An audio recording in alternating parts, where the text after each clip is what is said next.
J'ai mes images. On Ouais. arrive sur après maintenant. Ouais. On a dit qu'on parlerait un peu de montage parce que c'est bien beau d'avoir ces super séquences voilà, si on sait pas les monter derrière. Ouais. Qu'est-ce que j'en fais? Alors il y a deux manières. Comment je fais plutôt? Ok, il y a deux choses.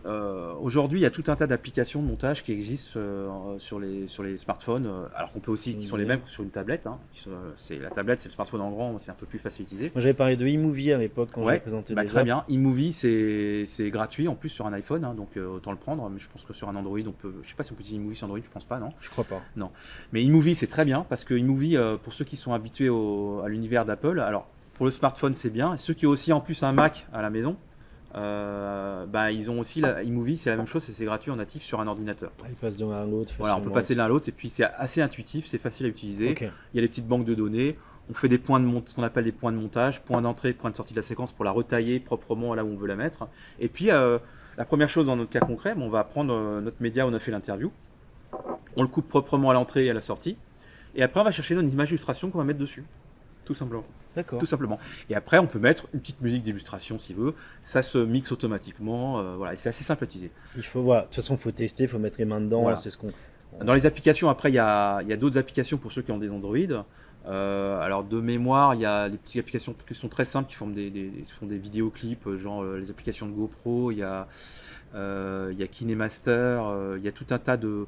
Je pense que tu auras peut-être l'occasion d'envoyer des liens éventuellement sur des applications parce qu'il y a. Et puis n'hésitez pas vous à partager vos applications parce que je sais que certains en utilisent. Voilà. Il y a tellement d'applications que finalement il faut se faire sa propre expérience. Mais quand on discutait avant, tu me disais par contre il y a un truc à surtout pas utiliser.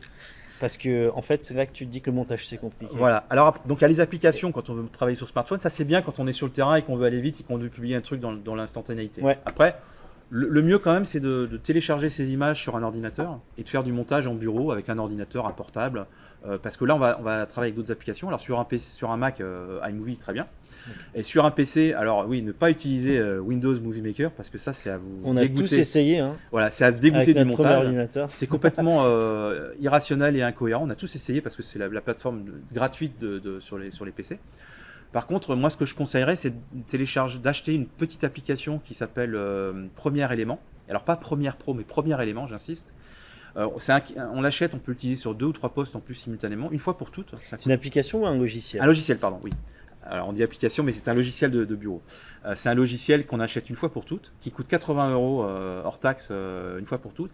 Et c'est hyper intuitif, c'est hyper facile à monter, tout est préprogrammé, il y a des musiques de libre de droit, il y a des titrages avec des animations. Et en explorant ce logiciel-là, nous, ce qu'on propose à nos stagiaires en formation, on leur apprend, on leur fait l'apprentissage sur ce logiciel-là, parce qu'il est très complet. Et en plus, il y a les pendants qui existent en application sur le smartphone, mais il est facile à utiliser. Et on a même jusqu'à la diffusion, donc pour les encodages et tout ça, tout ce qui est lié à la diffusion. Et c'est vraiment facile à utiliser, quoi. Et là, on va un peu plus loin, parce que du coup, avec un logiciel de bureau, on va plus travailler ce qu'on a fait tout à l'heure, le son, positionner mieux les images, peut-être mettre un petit jingle avant, un petit jingle après. C'est beaucoup plus facile de travailler avec une souris qu'à travailler avec les doigts sur son smartphone. Et je pense que, là on aborde vraiment l'aspect technique, je pense qu'au-delà de ça, une fois qu'on a mis les mains dedans, on y prend naturellement, l'humain d'aujourd'hui, enfin culturellement, un certain plaisir. Alors après, il faut avoir une appétence, hein. Il y en a qui n'ont jamais l'appétence à la vidéo, mais oui, faut qu'on comprenne que c'est facile à utiliser, quoi.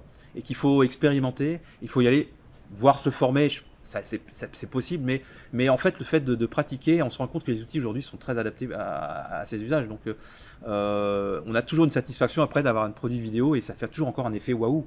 Aujourd'hui, la vidéo, n'importe quelle vidéo qui est postée, ça reste encore, il y a un pouvoir d'attraction qui est énorme.